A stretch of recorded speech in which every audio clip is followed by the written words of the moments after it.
Well, hello again, everyone. I know it's been a while.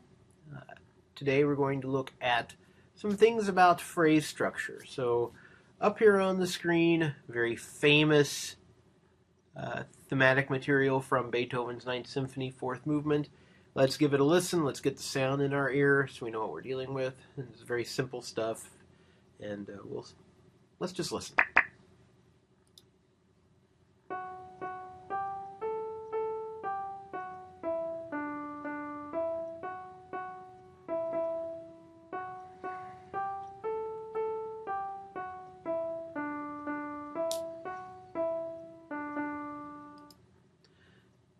When you hear that, this thematic material seems to break into two parts. Each one is 4 measures in length. There are quite a few similarities between the two parts, but they end a little differently. And while we don't have the harmony with this, it's not too hard to imply a harmony based on how each section begins and ends. So we're in the key of D major, and you can do this whole thing with basically just two chords. I will play it again, and I will drone the do and the sol as necessary. So this looks like it'd be a good one for a do, sol, do, sol, do, sol, do, sol, do. This last measure will actually have two chords, and we'll talk about that. So apologies for my singing. Here we go. Do, sol, do, sol, do, sol, do, sol, do. I know I'm in fine voice this afternoon, I can tell you that much. What we're dealing with here are two phrases. I think it's important to get this term down. So, a phrase. What is a phrase? Well, it's a musical idea of some length that seems complete both melodically and harmonically. Now, complete does not necessarily mean ending with an authentic cadence. Phrase that ends with a half cadence is still a phrase. It is still a complete musical thought. Phrases are usually made up of motives and subphrases, and we can drill down on that a little bit here and possibly in class as well. And then there are combinations of phrases. Putting phrases together result in other constructions such as the period. Anyway, let's take a look at the first phrase here. This is 4 measures long, and it ends with, as we listen to it, it ends with a half cadence. That's important to remember that, so half cadence there. Within this complete musical idea, you have this contour. Mi, mi, fa, sol, sol, fa, mi, re, do, do, re, mi, re, re. This idea that it goes up and then down a little farther, then back up, and then goes back down a little bit. Phrases have contours. It's an easy thing to do. We'll talk about using contour to help us identify other aspects of things as we go along, but look for a distinct contour in a phrase. Within this particular phrase, we do have a couple of ideas of interest. One is this ascending line, mi, mi, fa, sol, repeated note followed by 2 steps up.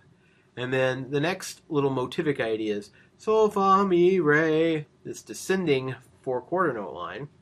In bar 3, the motive is the exact same as we see in bar 1, except it starts on do. Do, do, re, mi. And then this other idea, mi, re, re, which is descending longer note values, a little anticipation there at the end. But these are the motives that make up the first phrase. And perhaps we can talk about a 2-bar subphrase at work here. Mi, mi, fa, sol, sol, fa, mi, re would be one subphrase, and then do, do, re, mi, re, re could be the second subphrase. When you start dealing with subphrases, there are different levels, and we can explore those as we go on. But the basic approach here is that this is one 4-bar phrase. You would diagram that with a bubble diagram. I don't know if I have a curve I can create on here. I'll use it as a slur to show what's going on here. You would just on a piece of paper. So, of course, it's going to point it downward. So let me invert this. Let me get this inverted here. Musically, we'd call this a slur and be done with it, but we'll also talk about other uses for the slur diagram when we deal with analysis. I can create a small slur up here, maybe. I'm going to create something weird here. Hold on. Just showing what an analysis of this might look like. I'll stretch this out a little bit. All right, so the idea here is that we'd be dealing with a phrase. It starts in measure 1 and goes through measure 4. And because it's a first phrase, it's the first idea we really have, we can call it phrase A. And this is what we call a bubble diagram. It ends, as I mentioned earlier, with a half cadence. Now let's take a look at the second phrase, starting in bar 5. How long is it? That's right, it is 4 bars long. So if we were going to slur that on the score, we do it the same way we've been doing it here. But if we're going to do the bubble diagram, create another one of these, it would look, probably something like this. And we'd show that as starting in bar 5 and then going to bar 8. Now, let's talk, and it ends, let me get this out of the way, with what kind of cadence. If we look at the type of cadence we're dealing with here, what kind of cadence would you say this is? Yeah, I'd go with perfect authentic. So this one ends with a perfect authentic cadence. Now, in terms of makeup, is this phrase similar to or substantially different from the first phrase? Well, it's almost identical. So we'd probably end up calling this an A prime. So the phrase diagram, a bubble diagram for the first 8 bars of the main theme, the joy theme from Beethoven's Ninth Symphony, would look something like this. And this leads us to the creation of what's called a period. So here's another term to throw around here. And a period in this case is simply a collection of 2 or more phrases. They must be adjacent to each other. And when we say 2 or more, we usually mean 2. Sometimes we mean 3, sometimes we mean 4, but usually 2 is what we're working with. We'll drill down to the differences in class, but start with the idea of 2 phrases. They must be adjacent to each other, as they are here. They must have cadences set up so that the second cadence is a stronger cadence than the first cadence. In this case, a perfect authentic cadence is stronger than a half cadence. So these 2 phrases taken together, we could argue, in this context, form a period. More specifically, they form a parallel period. In a parallel period, there is significant overlap between the musical material in the 2 phrases involved. In this case, the first 3 bars of each phrase are identical. When we talk about significant overlap, that's going to be an interesting discussion because it does not mean exactly the same. What it means is, in terms of motives, in terms of contour, in terms of shape, length, etc., it has more in common with the first phrase than it does not have in common. The second phrase will have more in common with the first phrase than it does not. So it may not look exactly the same, but as long as you can make a compelling and cogent argument that the 2 phrases are related in that way, you can say that a parallel period is formed. In contrast, and I choose that term specifically because of this, to the parallel period, when you have 2 phrases adjacent to each other, second cadence stronger than the first, but there is not significant overlap of musical material, we call that the contrasting period. And we'll look at some examples of that a little later on in class, but I just want to put the terms out here. So what we're dealing with are periods, which are 2, sometimes 3, sometimes 4, but often 2 phrases adjacent to each other in succession. You cannot pull two randomly selected phrases out and make them a period. They have to be adjacent to each other. And the cadence of the second phrase is stronger than the cadence of the first phrase. So the first 8 bars of the Joy theme from Beethoven's Ninth forms a parallel period with 2 phrases and all the other conditions are met. Changing gears slightly, I'm going to introduce some other terms to you and just give very brief examples. And these are what we call motivic development techniques, where you take a motive, say this opening mi, mi, fa, sol. So this is our original motive. We're going to do various things to this. Among the things, what we can do to a motive, we can transpose it, which is what happens here. So we refer to this as transposition.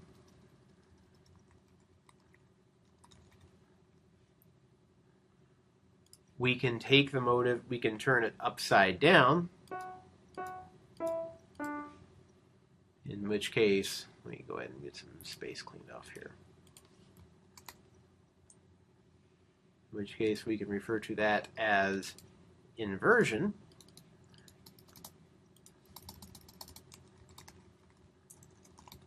In an inversion, you basically take the motive and flip the direction. We've seen this before. We saw this when we were dealing with counterpoint.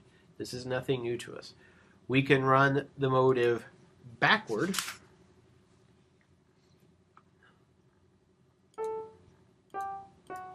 If you look at that second motive up there, it's an awfully close resemblance to the first motive run backwards. And because we are music theorists and we like to have fancy technical terms for everything, we don't just simply call this running it backwards. The term we use is retrograde. You can take a motive, you can transpose it, you can invert it, you can run it backwards. You can even run it backwards and invert it at the same time, which leads to something like this. If we take the inversion and run it backwards, we end up with this little thing. Boom. And the term of art for that is, not surprisingly, retrograde inversion. We can also do things rhythmically. If I do something like this, my rests here. What I've done in this case is taken the tune and cut all of the note values in half. So the term we like to use for this is diminution. Literally making something smaller. It has the same root as diminished, as in the diminished triad. And if I can make the note value shorter, I can also make them longer. And the term we use for this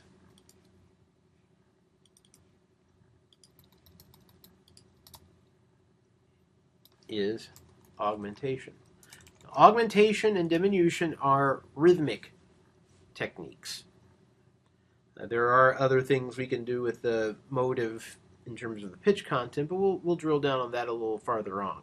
If you're more interested in these various motivic development techniques, it's a little bit higher end in terms of the level of music theory knowledge required, but there are a lot of good books on motivic development out there.